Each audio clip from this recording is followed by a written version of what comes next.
Hi students, నేను మీ physics Ramesh sir from SSV IAS. ఈరోజు మనం స్కూల్ అసిస్టెంట్ ఫిజికల్ సైన్స్లో క్వశ్చన్స్ అనేటివి ఏ విధంగా అడుగుతాడు, దానికి సంబంధించినటువంటి ఎలక్ట్రిసిటీ టాపిక్లో కొన్ని అంశాలను మనం ఈ వీడియోలో డిస్కస్ చేయబోతున్నాం. చూడండి, ఇక్కడ రెండు విద్యుదావేశాలు ఉన్నాయి. Q1, Q2 అనేటటువంటి రెండు విద్యుదావేశాలు స్మాలర్ డిస్టెన్స్లో వేరు చేయబడ్డాయి.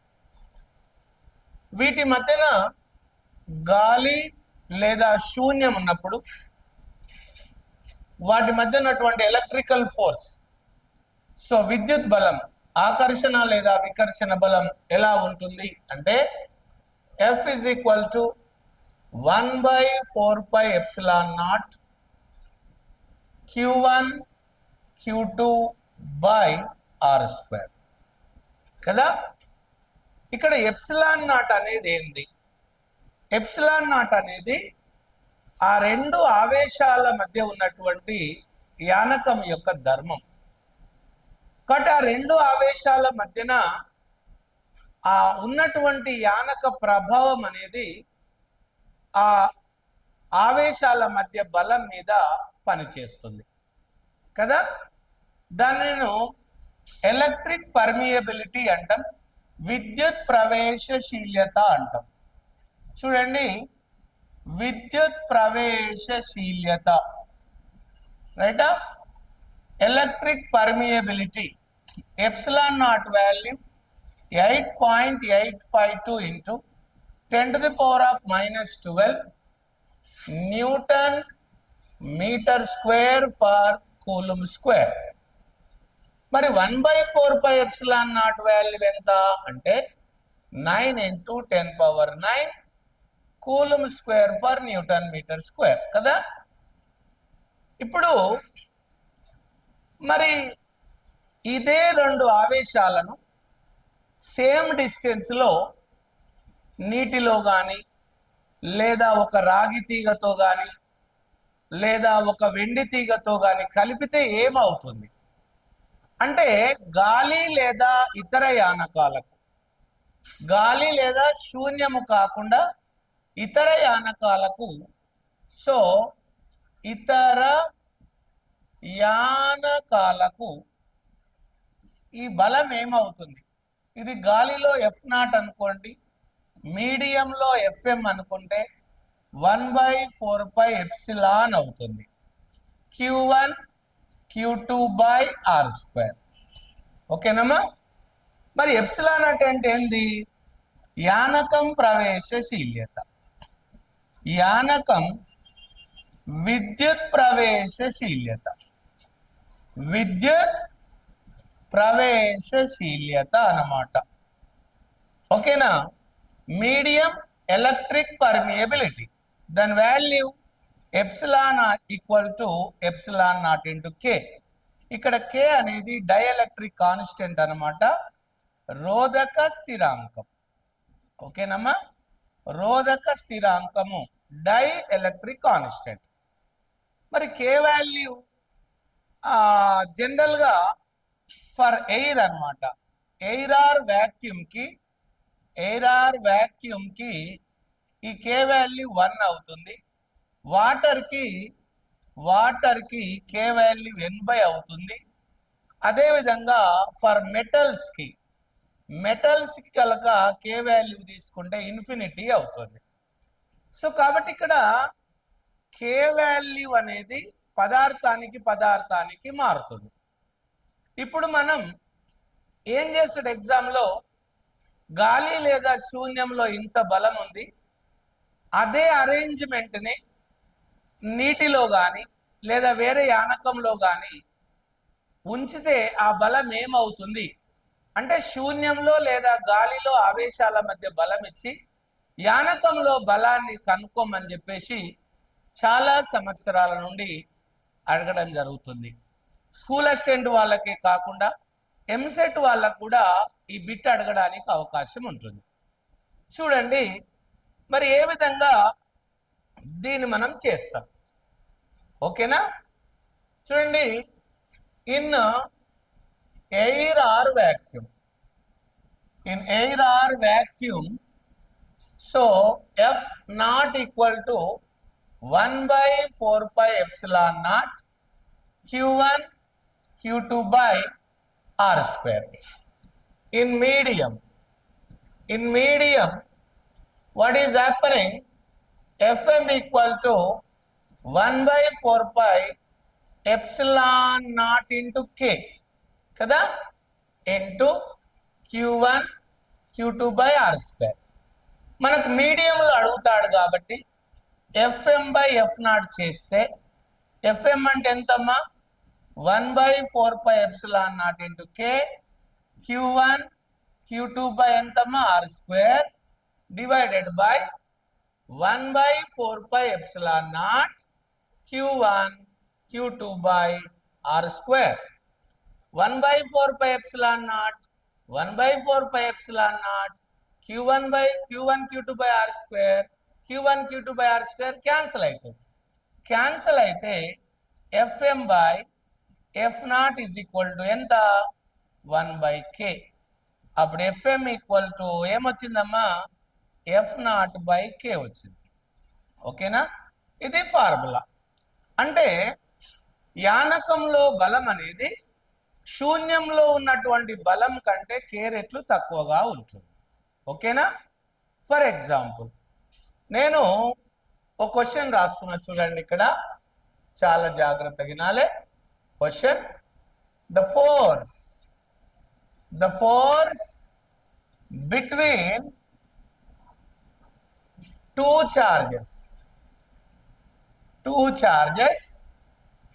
is 160 newtons when they are separated in air.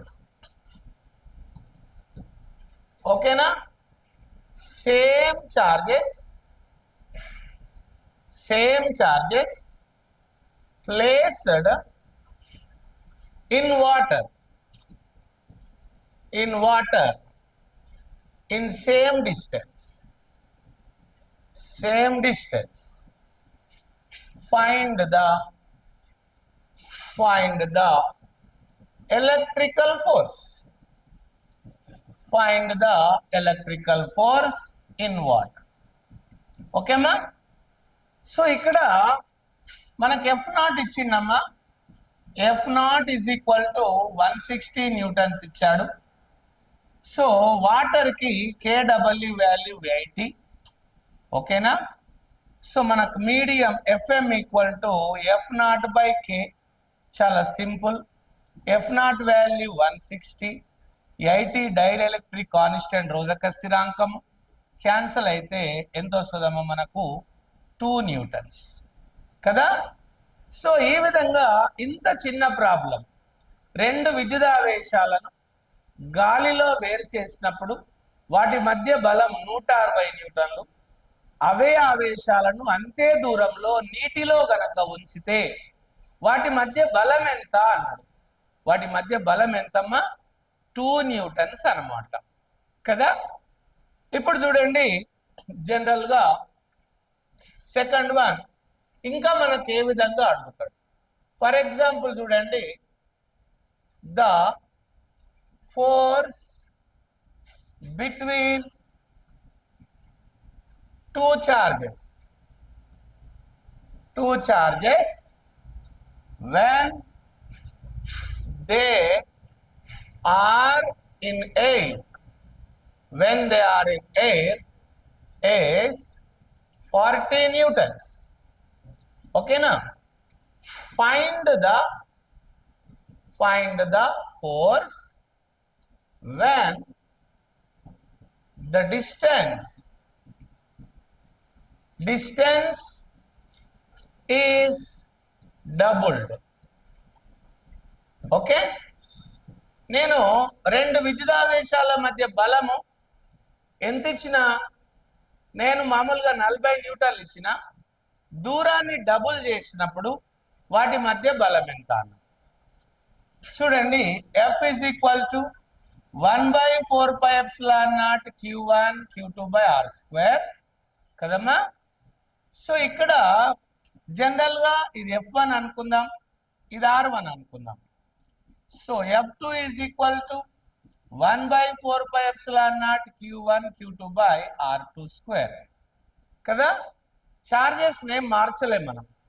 అప్పుడు F2 by F1 is equal to ఏమవుతుంది, 1 by 4 pi epsilon naught Q1 Q2 by R2 square divided by 1 by 4 pi epsilon naught Q1 Q2 by R1 square, right?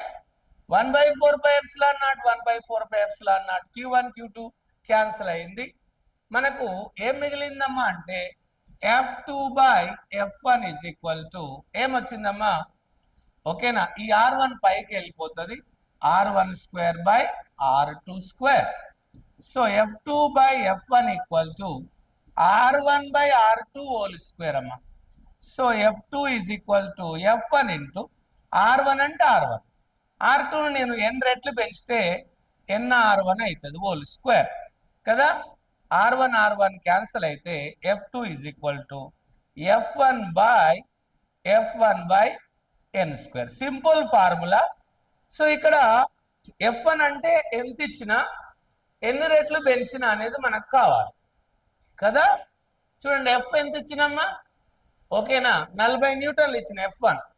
ఎన్ని రెట్లు పెంచినా, distance double చేసిన అంటే 2 రెట్లు పెంచిన అంటే ఎన్ అంటే ఎంత, ఇక్కడ F1 అంటేనేమో 40 న్యూటన్స్ అనమాట, ఎన్ అంటే 2 అనమాట, 2 రెట్లు పెంచిన. అప్పుడు F2 equal to simple formula ఏందమ్మా, F1 by n స్క్వేర్ అంటే 2 స్క్వేర్ కదా. అంటే 40 by ఓకేనా 2 స్క్వేర్. సో 40 by 2 స్క్వేర్ అంటే ఎంతమ్మా 4, క్యాన్సిల్ అయితే 10 న్యూటన్స్ వస్తుంది. ఓకేనా. సింపుల్ గా ఇలాంటి క్వశ్చన్స్ అనేటివి మనకు అడగడం జరుగుతూ ఉంటుంది, చూసుకోవాలి. అదే విధంగా చూడండి ఇంకో క్వశ్చన్ చెప్తున్నా. First one, the force between two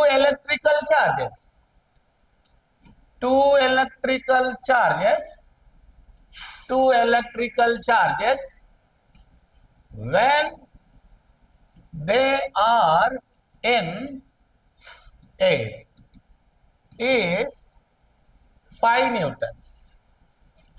Find the force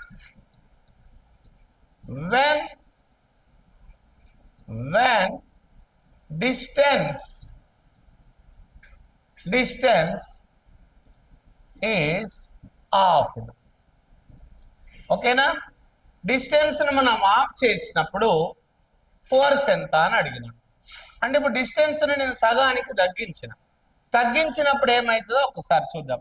formula ఏమొచ్చింది ఇప్పటిదాకా, F2 by F1 equal to R1 by R2 whole square వచ్చింది.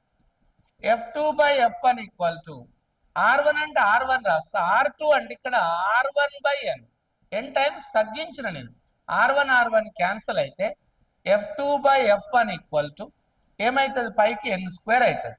So F2 is equal to n square F1. ఓకేనా. అంటే డిస్టెన్స్ తగ్గించినప్పుడు ఫోర్స్ అనేది increase అవుతుంది.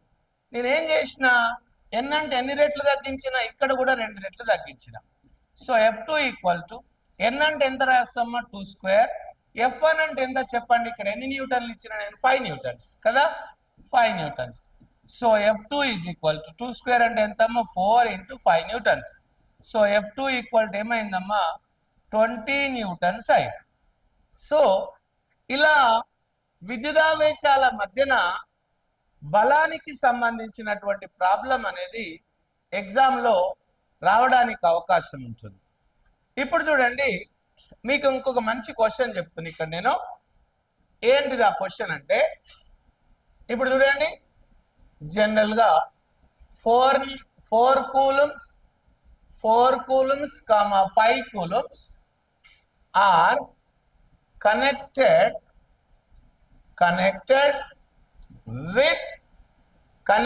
with 5 meters 5 meters copper wire. 5 meters copper wire. Find electrical force. Find electrical force అన్నమాట. Find electrical force అన్నాం.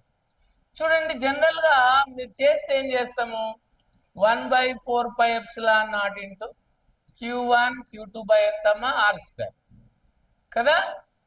ఇక్కడ ε0 into K రాయాలి, ఎందుకంటే కాపర్ వైర్ కదా.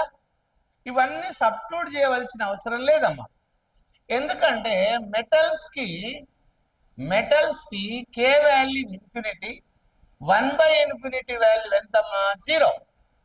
కాబట్టి ఈ K వాల్యూ ఇన్ఫినిటీ కనుక సబ్స్టిట్యూట్ చేస్తే ఈ మొత్తం ఏమైపోతుందమ్మా 0 అవుతుంది.